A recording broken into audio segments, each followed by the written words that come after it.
গাইবান্ধা শহরের ভিএইট রোডে গণ উন্নয়ন কেন্দ্র পরিচালিত জিউকে মাদকাসক্তি নিরাময় ও পুনর্বাসন কেন্দ্র চিকিৎসার আশায় গত বছরের ২৮ আগস্ট এখানে ভর্তি করা হয় শহরের বাসিন্দা মানসিক ভারসাম্যহীন মুর্শিদ হক্কানীকে।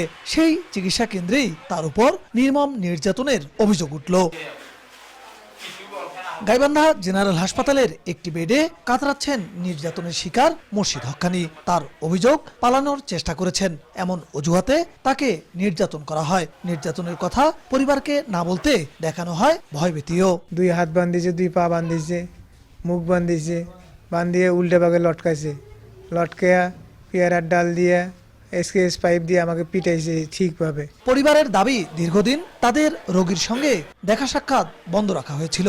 গত 11ই ফেব্রুয়ারি দেখা করার সুযোগ পেলে মুর্শিদের শরীরে অসংখ্য আঘাতের দাগ দেখতে পান।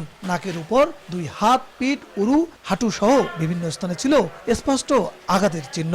চিকিৎসার আড়ালে নির্যাতনের এমন ঘটনায় ক্ষোভ প্রকাশ করেছেন তারা। কয়েকদিনে ঘুম পাচ্ছে যায় না, কিন্তু এই যে বারবার উঠবে বারবার নামবে, ঠিক বই দেখতে পারে না, শুধু দেখতেও পারে না।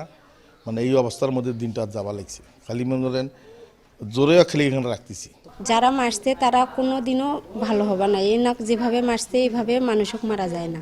মানুষ তো হাসপাতালে আসে চিকিৎসার কারণে, বুঝছি চিকিৎসা না হয় এখানে ভালো না হলে আরেকখানে পাঠান।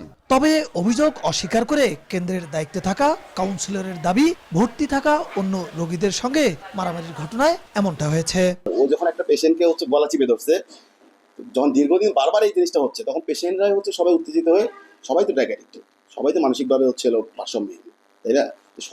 সবাই মিলে ধরে হলো আমাদের কোনো স্টাফ ওর গায়ে হাত তোলেনি। পুলিশ বলছে বিষয়টি তদন্ত করে আইনি ব্যবস্থা নেওয়া হবে। ভিক্টিমের ভাই অরঙ্গ হাক্কানী বাদী হয়ে 5 জনের বিরুদ্ধে লিখিত অভিযোগ দায়ের করেছে। তদন্ত সাপেক্ষে প্রয়োজনীয় আইনগত ব্যবস্থা গ্রহণ করা হবে। নির্যাতনের ঘটনায় শনিবার বিকেলে জিউকে মাদকাসক্তি নিরাময় ও পুনর্বাসন কেন্দ্রের দায়িত্বপ্রাপ্ত 5 জনের নাম উল্লেখ করে থানায় অভিযোগ দায়ের করেছেন ভুক্তভোগী পরিবার। বিপ্লব ইসলাম, সময় সংবাদ, গাইবান্ধা।